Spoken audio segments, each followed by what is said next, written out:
Hello दोस्तों, सभी को राम राम और नमस्कार। तो दोस्तों, आज जो अपन बात करेंगे वो बात करेंगे संविधान सभा की। और अपन ने जो पिछली क्लास थी उसमें सारे अपने अधिनियम है जो इम्पोर्टेंट अधिनियम थे 1935 तक के, उनको कंप्लीट कर लिया था। और आज जो हमारा टॉपिक है वो है संविधान सभा। और अपन बात करेंगे संविधान सभा तक हम कैसे पहुंचे, यानी कि 1935 से जो भी आगे की बातें हैं उनको अपन समझेंगे। और 1935 के बाद किस प्रकार से हम संविधान सभा तक पहुंचे और हमने संविधान सभा का निर्माण किया। ठीक है, इन सब की बात अपन करेंगे आज की क्लास में। ठीक है, तो बात करते हैं सबसे पहले कि मैंने एक तरह से आपको नोट्स भी यहीं पे लिख दिए हैं ताकि आपको एक एक चीजें अच्छे से समझ में आ जाए। और जो एक एक लाइन है ना, इसमें हर लाइन में एक प्रश्न बनता है ना। इस कारण मैंने ये लाइन लिखी कि आपके समझ में भी आ जाए और आप पढ़ो तो तुरंत आपके दिमाग में क्वेश्चन भी आ जाए। ठीक है, वैसे इसकी सारी पीडीएफ मैंने डिस्क्रिप्शन में लिंक डाल रखा है, तो वहां से भी आप उसको डाउनलोड कर सकते हो। ठीक है, तो बात करें सबसे पहले कब की, 1895 की। ठीक है, 1895 में जो हमारे बाल गंगाधर तिलक थे, इन्होंने सर्वप्रथम जो इनका एक विधेयक था, स्वराज विधेयक, उसमें इन्होंने संविधान बनाने की, यानी कि संविधान है जो भारतीय स्वयं बनाए, इसके लिए मांग रखी थी। तो पहली लाइन में आपका ये प्रश्न उठता है कि सर्वप्रथम किसने संविधान निर्माण की बात कही थी कि संविधान निर्माण भारतीय जनता खुद करेगी। तो ये बात किसने की थी? तिलक ने की थी। कब की थी? 1895 में की थी। और किस विधेयक में की थी? तो ये की थी स्वराज विधेयक के अंतर्गत। ठीक है, और ये संविधान कौन निर्माण करेंगे? भारतीय खुद, है ना। तो ये चीज भी आप ध्यान रखना कि जो सर्वप्रथम संविधान निर्माण की मांग रखी थी वो रखी थी बाल गंगाधर तिलक ने, और स्वराज विधेयक में ये मांग रखी थी। इनके बाद बात आती है कब की? वो बात आती है 1922 की। और 1922 में अब कौन मांग कर रहे हैं? अब कर रहे हैं महात्मा गांधी। तो महात्मा गांधी के द्वारा 1922 में ये मांग रखी गई कि जो भारत का संविधान होगा वो कौन निर्माण करेंगे? वो खुद भारतीय करेंगे। तो ये इच्छा किसने जताई थी? महात्मा गांधी ने। ठीक है, तो ये चीज भी आप ध्यान रखना कि महात्मा गांधी ने कब भारतीय संविधान है उसके निर्माण की मांग की थी। तो उन्होंने की थी 1922 में। ठीक है, इसके बाद धीरे धीरे आगे बढ़ते हैं और पहुंचते हैं 1924 में। 1924 में स्वराज पार्टी है एक, और उसके मोतीलाल नेहरू एक सदस्य हैं। और मोतीलाल नेहरू ने 1924 में, स्वराज पार्टी के मोतीलाल नेहरू थे, इन्होंने भारतीय द्वारा संविधान निर्माण करने की बात कही थी। ठीक है, और मैंने आपको जो पिछली क्लास थी उसमें भी बताया था कि जो मोतीलाल नेहरू है, इन्होंने 1928 में जाकर एक, जब ब्रिटेन सरकार है उसने कहा था कि आप अपना संविधान खुद निर्माण कर लो, हम तो उसको लागू कर देंगे, तब इन्होंने एक रिपोर्ट भी दी थी, उसके बारे में मैं आगे बताऊंगा। ठीक है, 1924 के बाद चलते हैं अपन 1925 में। और 1925 में एक महिला आती है। कहाँ की महिला है वो? आयरलैंड की, है ना, जिसको आप सभी जानते हो, उसका नाम है एनी बिसेंट। ठीक है, कौन है वो महिला? Any Besant. और एनी बिसेंट 1925 में भारत आई थी। तो भारत आई थी, क्यों आई थी? तो ये थी थियोसॉफिकल, एक सोसाइटी थी, थियोसॉफिकल सोसाइटी, उसकी एक सदस्य थी। और ये भारत में आई, और भारत में आने के बाद ये इन्होंने जो आंदोलन देखे, और उन आंदोलन को देखकर ये भारतीय जो आंदोलन हो रहे थे उनमें शामिल हो गई। और इनके प्रयासों से एक महत्वपूर्ण काम हुआ। वो क्या हुआ कि जो हमारी कांग्रेस थी वो दो गुटों में विभाजित थी। कौन कौन से? एक गरम दल, एक नरम दल। ठीक है, तो जैसे ये आई एनी बिसेंट, इसने क्या किया कि जो गरम दल और नरम दल थे इन दोनों को मिला दिया, यानी कि मिलाने में इसका महत्वपूर्ण योगदान था। ठीक है, और इसी कारण एनी बिसेंट को 1927 में, कब? ध्यान रखना, 1927 में कांग्रेस की अध्यक्ष भी बनाया गया था, है ना। कांग्रेस का अध्यक्ष कब बनाया गया था? एनी बिसेंट को 1927 में। और क्यों बनाया गया था ये तो आपको पता ही है, इसने कितने महत्वपूर्ण काम किए थे।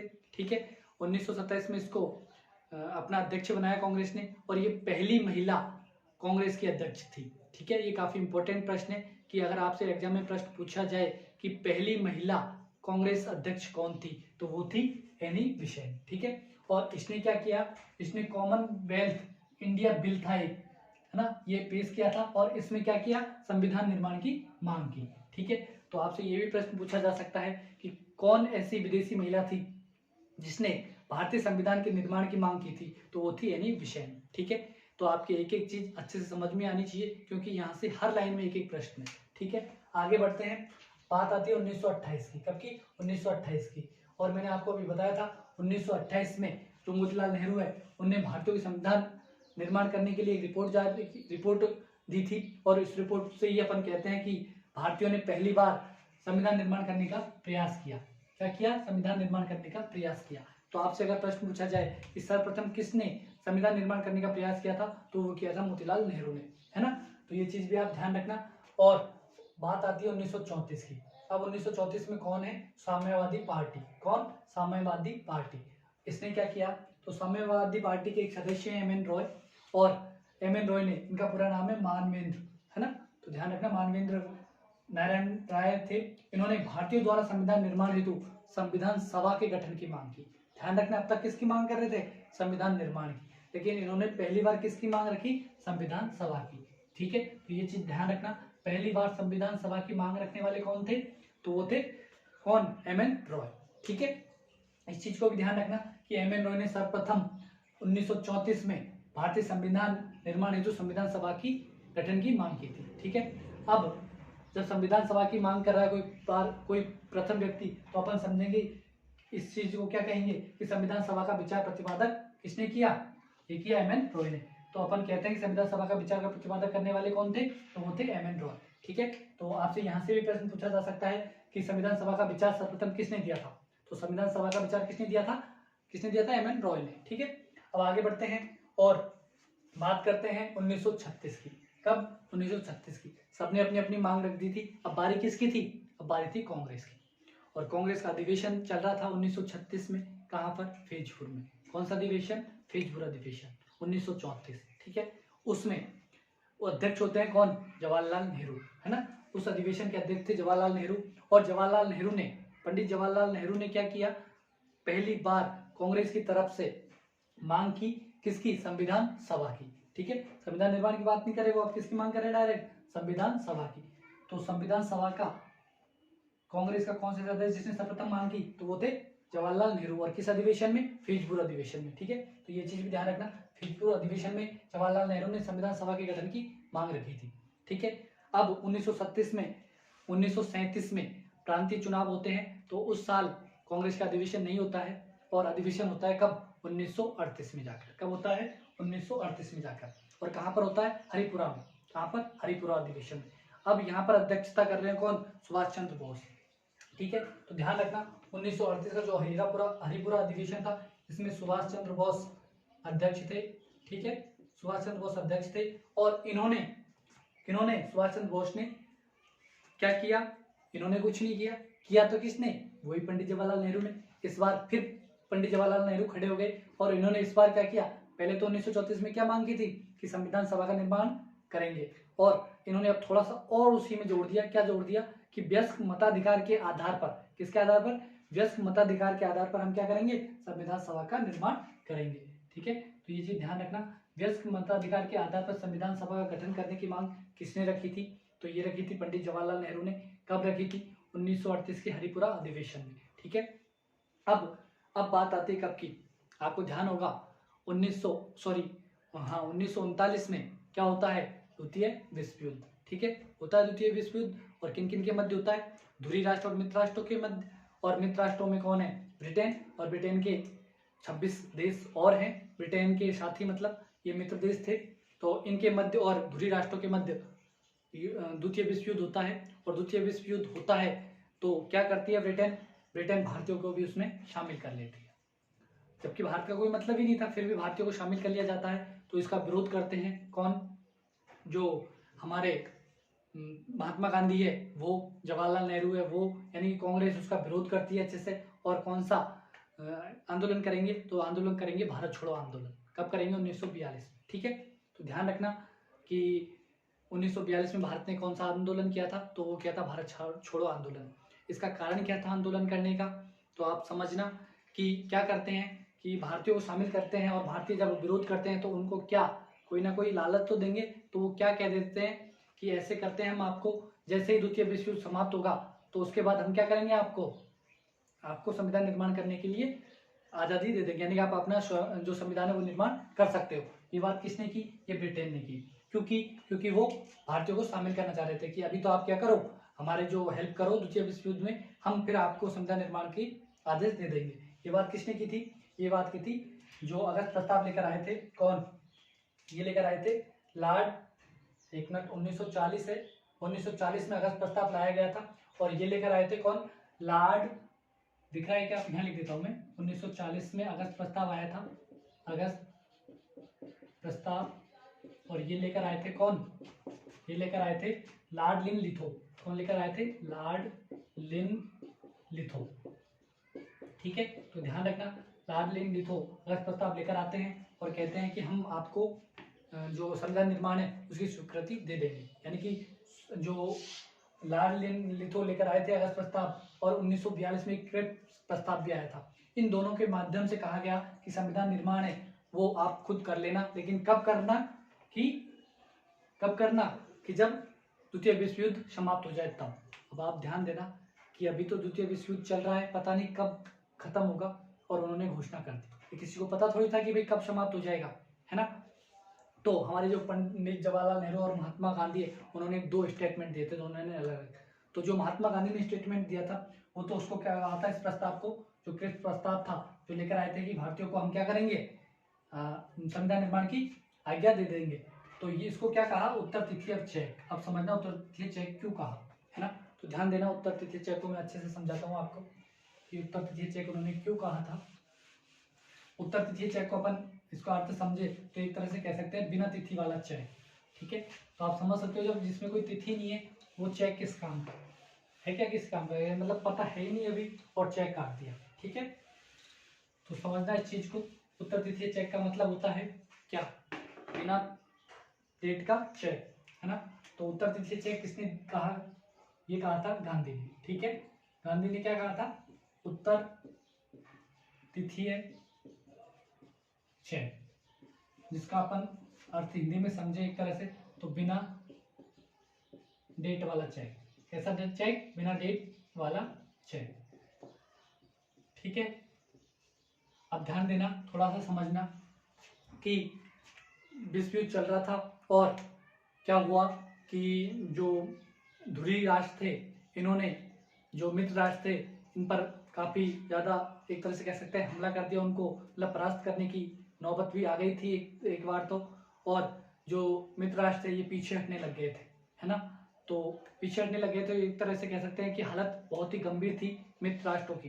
तो इसी संदर्भ में जो हमारे पंडित जवाहरलाल नेहरू है उसने क्या कहा, उन्होंने कहा कि खुद दिवालिया, यानी कि खुद एक तरह से कहाँ जा रहे हैं, इनका खुद का अभी पता नहीं है, और वो हमको क्या कह रहे हैं कि हम आपके लिए क्या करेंगे, निर्माण करने की, संविधान निर्माण करने की स्वीकृति प्रदान कर देंगे, है ना। तो उन्होंने इसमें एक लाइन और जोड़ दी, किसने, जवाहरलाल नेहरू ने, और क्या कहा कि एक तरह से कह सकते हैं कि उत्तर दिवालिया, क्या कहेंगे, दिवालिया एक ऐसा बैंक जो दिवालिया होने की कगार पर खड़ा है और वो क्या जारी कर रहा है, उत्तर तिथि चेक। ठीक है, उत्तर तिथि चेक जारी कर रहा है। ये किसने कहा कि दिवालिया होने की खुद कगार पे खड़ा है, लड़खड़ाते हुए, कैसे, लड़खड़ाते हुए, खड़ाते हुए, या फिर कह सकते हैं कि दिवालिया होने की कगार पे खड़ा है बैंक और हमको क्या जारी कर रहा है, उत्तर तिथि चेक। यानी खुद का पता नहीं है, हमें चेक दे रहा है ना। ये चीज किसने कही, ये कही थी पंडित जवाहरलाल नेहरू ने। तो ये दोनों चीजें मैंने इसलिए बताई है क्योंकि आपसे डायरेक्ट एग्जाम प्रश्न पूछा जाएगा कि एक तो क्या कि दिवालिया उत्तर तिथि चेक तो किसने कहा था और उत्तर तिथि चेक किसने कहा था। ठीक है, तो दोनों चीजें आपके समझ में आ गई होगी। अब थोड़ा सा आगे बढ़ते हैं और बात करते हैं कब की, 1940 के बाद 42 में क्या हुआ। 1942 में क्रिप्स जो कमीशन था वो आया ही था, क्रिप्स प्रस्ताव था, ये था। और अब अपन एक बार युद्ध की तरफ चलते हैं, जो द्वितीय विश्व युद्ध हो रहा था। तो जो अमेरिका है वो अमेरिका इस युद्ध में भाग नहीं ले रहा था, और उसने क्या कहा था कि मैं किसी भी देश का साथ नहीं दूंगा, यानी कि मैं किसी भी गुट में शामिल नहीं होऊंगा, मैं शांति चाहता हूं और शांति की बात ही करूंगा। तो वो किसी भी गुट में शामिल नहीं होता है। लेकिन क्या होता है कि जो जापान है वो अमेरिका के जो बंदरगाह है उन पर आक्रमण कर देता है। आक्रमण करेगा तो दूसरा देश चुप रहेगा क्या, तो यही बात किससे होती है, वो होती है किसके साथ, अमेरिका के साथ। अमेरिका चुप नहीं बैठता है, और बात कब की आती है, 6 अगस्त। 6 अगस्त के दिन वो क्या करता है, वापस प्रहार वापस उल्टा करेगा कि नहीं करेगा। तो इसने क्या किया, कौन सी जगह, हिरोशिमा, और 9 अगस्त को कहां पर, नागासाकी। ये दोनों कहां की जगह है, ये दोनों जगह जापान की, ठीक है। कहाँ की जगह? जापान की, है ना। और 6 अगस्त और 9 अगस्त को जापान में हिरोशिमा और नागासाकी नामक स्थान पर परमाणु बम छोड़ देता है। और उन परमाणु बम के नाम है क्या? एक तो है लिटिल मैन, और जो दूसरा नाम है वो है फैट मैन। ये परमाणु बम के नाम है, परमाणु बम, ठीक है। ये छोड़ देता है कहाँ पर? 6 अगस्त और 9 अगस्त को कहाँ पर छोड़ता है? जापान में, हिरोशिमा और नागासाकी नामक जगह पर। और परमाणु बम के नाम है लिटिल मैन और फैट मैन। ये छोड़ देता है तो जापान क्या करेगा? जब ऐसे परमाणु बम जो किसी के पास शक्ति, कोई को पता भी नहीं था इस शक्ति के बारे में, वो शक्ति आ जाती है और वो जापान का एक तरह से सत्यानाश कर देती है। तो परमाणु बम जैसे छोड़ेंगे तो उसके बाद जस्ट कब? 5 दिन बाद, यानी कि अपन बात करें कब की? 9 के बाद 5 दिन 14 अगस्त को जाएंगे। तो 14 अगस्त के दिन, कब? 14 अगस्त 1945 को। कब? ये सब 45 की बात, 1945 को जापान क्या करेगा? जापान ने आत्मसमर्पण कर दिया, यानी कि अपन कह सकते हैं द्वितीय विश्व युद्ध समाप्त हो गया, समर्पण कर दिया, ठीक है। तो द्वितीय विश्व युद्ध कब समाप्त हुआ था? 14 अगस्त 1945 को। और आत्मसमर्पण क्यों किया? तो आपको पता है, लिटिल मैन और फैट मैन जो परमाणु बम छोड़ गए थे इस कारण। तो आपसे एग्जाम में डायरेक्ट भी पूछा जाएगा कि अमेरिका सर्वप्रथम परमाणु बम का प्रयोग किसने किया था? तो ये किया था किसने? अमेरिका ने। कहाँ पर किया था? जापान में किया था। जगह के नाम भी मैंने आपको बता दिए। और अगर परमाणु बम के नाम पूछे तो वो है एक तो लिटिल मैन और एक फैट मैन, ठीक है। तो ये चीज आप ध्यान रखना। अब जब कौन जीत गया द्वितीय विश्व युद्ध? मित्रराष्ट्र जीत गए। तो जीतने के बाद उन्होंने क्या कहा था कि हम जैसे द्वितीय विश्व युद्ध समाप्त होगा हम क्या करेंगे? आपके लिए संविधान निर्माण करने की बात करेंगे। और होता भी ऐसे ही है कि ब्रिटेन में चुनाव होते हैं और चुनाव होने के बाद जो नया प्रधानमंत्री आता है उसके द्वारा एक कैबिनेट मिशन बनाया जाता है। 3 सदस्य कैबिनेट मिशन, 3 सदस्यों का कैबिनेट मिशन बनाया जाता है।